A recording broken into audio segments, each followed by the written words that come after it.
Hi, this is Linda Shea with Drilling Contractor. I'm at the 2025 IADC SPE, NPD, and UBO conference in Mexico City. I have with me Mr. André Fernandes with Petrobras. Andre, thank you for being here. Thank you. So you are going to be presenting at this conference under a topic is MPD well control. Now that is, I understand, somewhat of a sensitive question.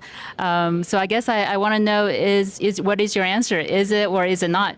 It really depends on how do you see the question. If you're looking through the existing standards, and depending on the standards, even from API, different standards will give you different answers.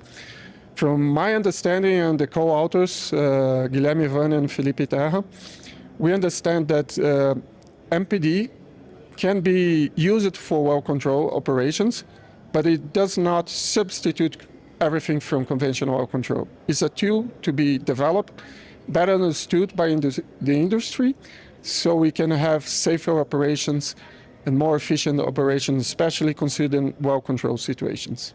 So what would be the risks that would be involved if you were to consider MPD as well control? We do not consider MPD as a risk, but more as a tool. The problem is you misuse the tool. If you don't properly handle a tool, you're going to have problems. And the same thing with MPD. Within its capabilities, within its possibilities, MPD is a better tool than conventional well control. It allows for safer operations on deep water wells where you have the friction loss, high friction losses from the kill and choke lines. It allows that wells that would be not possible to properly circulate an influx within the operational window. You can do that safely using MPD tools. But it has its limitation. It's not pressure rated to the same level of well control. So as a first tool to deal with well control situations, I think it's an excellent tool, but it needs to be better understood by the industry in order not to be. The risk is if the industry uses this tool without understanding what is happening in the well.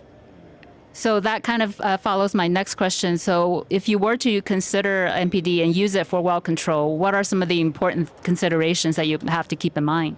You have to know what are the capabilities of your tools, what is the pressure operation hand range, the influx management envelope, and especially the crew has to be trained and understand what is happening in the well while you're using this tool. It's not something that you rely 100%, but you have to have a clear perspective of what is happening into the well when using this tool within the capabilities of the tool.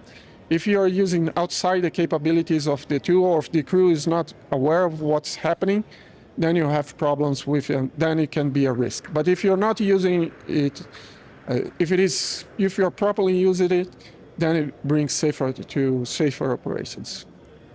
So is this topic being considered or discussed in some of the industry groups that you're involved in, such as the IADC UBO MPD Committee or IOGP or API? We're definitely discussing this.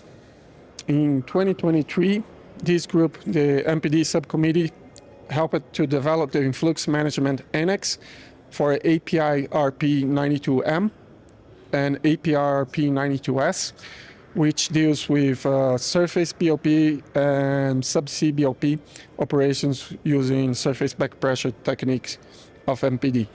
And through this, this was, I understand, one of the first steps in order to insert the topic of using MPD for well control and properly considering it in well control operations. Last year, we started discussing with, 2 years ago, we started discussing with IOGP. And IOGP also, they had their initial approach of how to qualify MPD well control situations was different from the group. So we managed to have a cross-institution discussion and managed to get into a proper knowledge or understanding of how to qualify well control incidents using MPD or without using involving MPD. So I think we have to keep this effort of industry discussions in order to properly reach a better usage of MPD and have safer operations when you have well control. Well, Andre, thank you so much for being here and for sharing with us your thoughts on this topic. I guess we'll see what the future holds and how the discussion progresses within the industry. Okay, thank you very much. Thank you for having me. And thank you for joining us on drillingcontractor.org.